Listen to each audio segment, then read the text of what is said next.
What's up? Welcome back to the JV Money Show. We're checking out a former Ford CEO, what his thoughts are on the Tesla stock swings. Okay, let's react to this video together. Before we start, smash the like button. That really helps out. Subscribe to the channel if you want to see a lot more Tesla stock videos talking about all this stock, all this awesome stuff. I am a Tesla investor. I do own a Model 3. And I absolutely love the company. I think they're going to be the biggest company in the world one day. I am long on Tesla. So let's see what these guys have to say.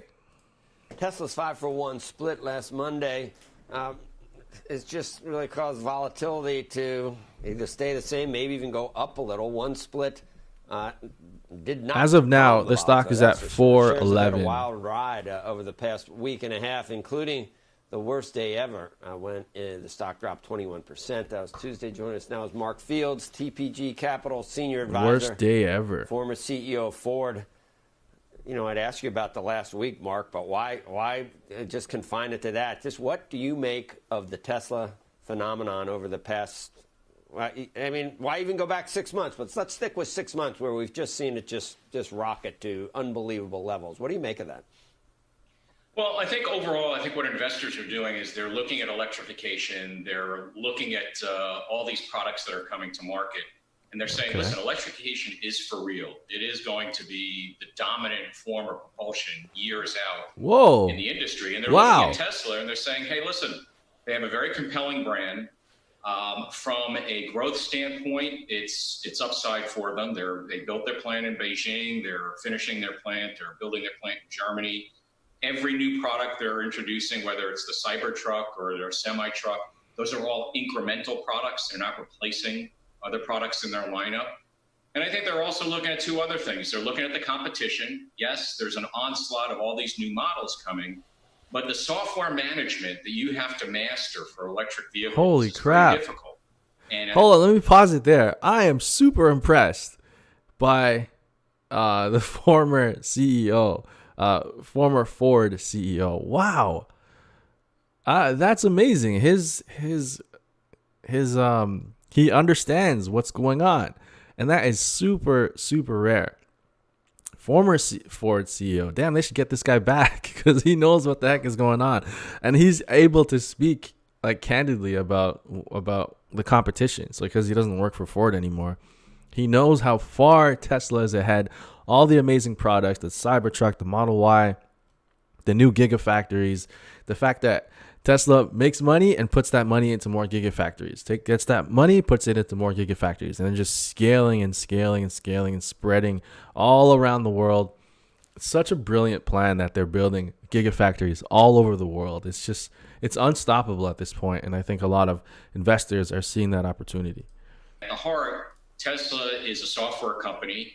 And you can see folks like VW that are introducing a model right now in Europe is having a lot of problems. An excellent engineering company. And then finally, you know, the CO2 regulations, even during this COVID downturn, no country, whether it's China or in Europe, they haven't backed off 1 inch on their CO2 reduction targets. And that's going to bode well for electrification to grow. And so I think a lot of investors are looking at that. You know, you got the other, you know, lots of millennials who are on Robinhood and other platforms, and they're staying at home and they're saying, hey, this is a little bit like fantasy football. I think that's a little bit driving it. But you're going to see a lot of volatility over the next number of months for this company because they have proven, listen, that they can successfully raise money literally on the backs of their shareholders, but they've yet to prove that they can generate a decent return on capital. And that's hugely important in the automotive business. That's been the question all along, and there's a lot to unpack in what you just said, because obviously first Okay, so right now, this is just my thoughts. Right now, Tesla isn't too worried about constantly building a lot of showing a lot of profit every quarter. So I think that with the regulatory credits and their accounting team, and they know that, okay, we could use those credits and we could show that we're making a profit. But all this money we're making, we want to keep building these gigafactories. We want to keep putting money into R&D. We want to keep expanding our business. So that's their main focus. It's not to show profit. We're making all this profit and then not build gigafactories, put less money into R&D. That's not what their focus is. These guys are so they've been doing it for so long, and they're, this guy's the former Ford CEO. His world is profits every single quarter. We need to make profit. How much more profit can we make? But Tesla isn't there yet. They're still building their business. They're growing. They're expanding. And these guys don't understand that. It's so frustrating. I'm just sitting here as someone who loves the company, and I do my research on YouTube. I just do research on YouTube. I just constantly watch videos, and I'm able to understand this. It's very frustrating that these guys can't see it.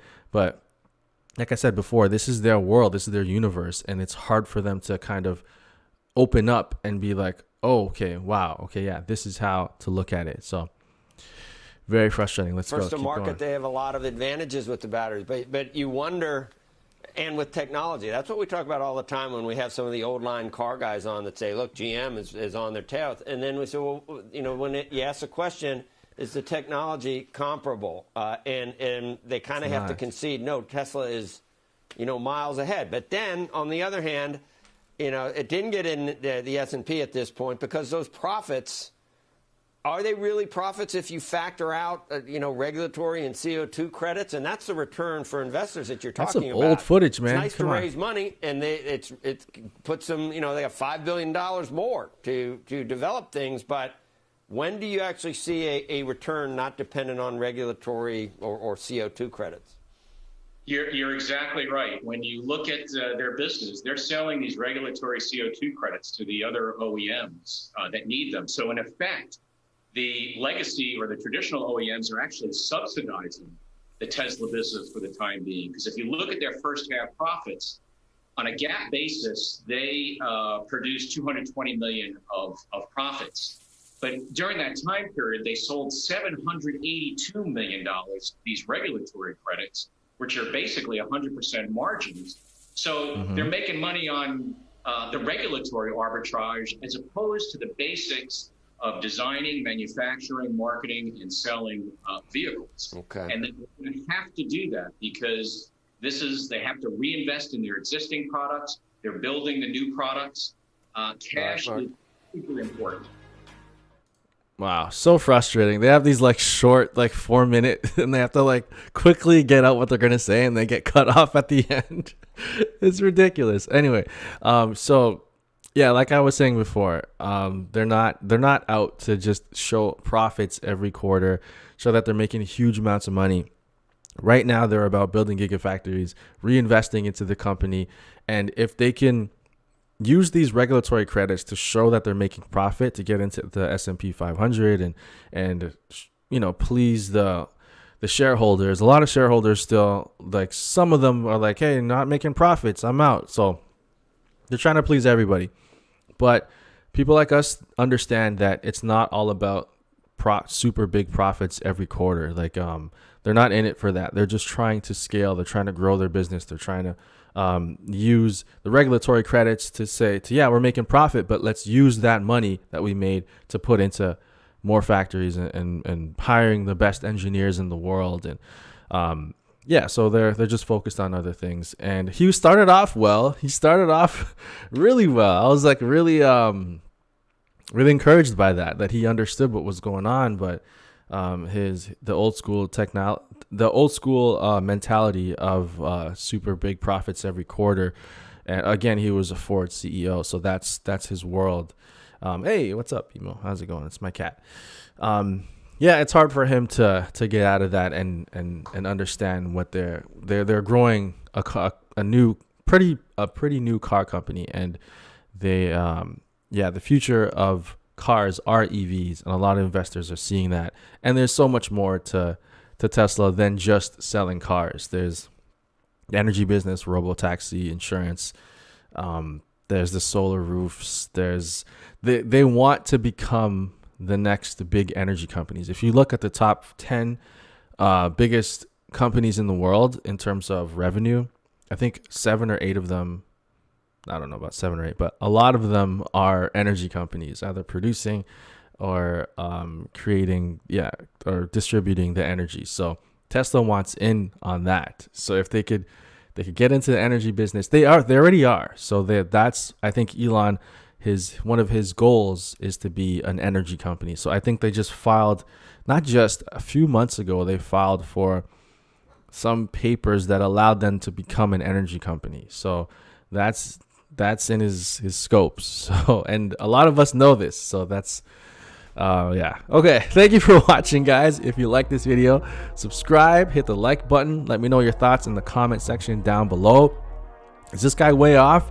Should they be showing huge profits every quarter and slow down with the gigafactories and the research? Or let me know your thoughts. Do you have other thoughts on what's going on? And I'd love to read them. It's a very small channel, so if you can, subscribe, like the video, hit the notification bell, and I'm gonna be dropping videos like this all the time. So I'm happy to see you guys here, and I'll see you guys next time. I'm out of here.